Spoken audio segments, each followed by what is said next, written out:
नमस्कार.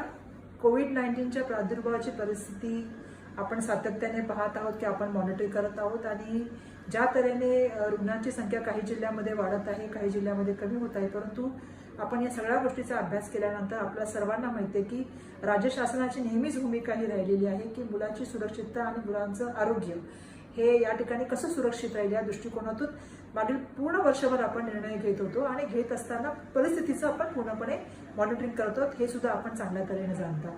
मला माहिती आहे की आपल्यामध्ये खूप मोठ्या प्रमाणामध्ये विद्यार्थी आणि पालकांमध्ये एक तणावाचं वातावरण आहे, कारण एका ठिकाणी आपण कोविड पॅन्डेमिक्स लढत आहात आणि दुसऱ्या ठिकाणी आपल्याला अभ्यासाचं आणि परीक्षेचं सुद्धा मोठ्या प्रमाणामध्ये एक टेन्शन आहे, तणाव आहे. आणि म्हणूनच आम्ही असा निर्णय घेतलाय, कारण आम्ही केंद्र सरकारला ज्यावेळी बैठक झाली होती सीबीएसईच्या संदर्भामध्ये त्यावेळी सुद्धा आम्ही भूमिका मांडली होती की वॅक्सिनेशन संदर्भामध्ये आपण पहिला निर्णय घेतला पाहिजे.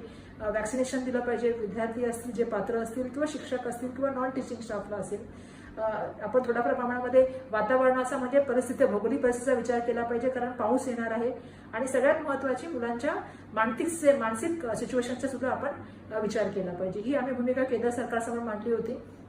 त्याचबरोबर माननीय मुख्यमंत्री महोदयांनी सुद्धा त्यांच्या फेसबुक लाईव्हमध्ये सांगितलं होतं की केंद्रामध्ये राज्यामध्ये एक सूत्रता असली पाहिजे आणि युनिफॉर्मिटी असली पाहिजे आणि त्याप्रमाणे आम्ही राज्य शासनाचा आज निर्णय घेतो शालेय शिक्षण विभागाच्या माध्यमातून की 12वीची जी आपली राज्याची मंडळाची परीक्षा असते ती आम्ही रद्द करण्यासंदर्भामधला निर्णय घेत आहोत.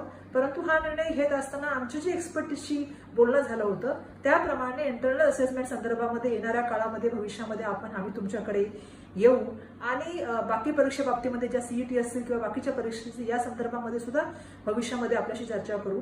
परंतु मला आज आपल्याला या ठिकाणी एवढंच सांगायचं आहे की आपली 12वीची राज्य मंडळाची जी परीक्षा असते ती रद्द करण्यासंदर्भातला निर्णय शालेय शिक्षण विभागाच्या माध्यमातून आणि राज्य सरकारने घेतलेला आहे.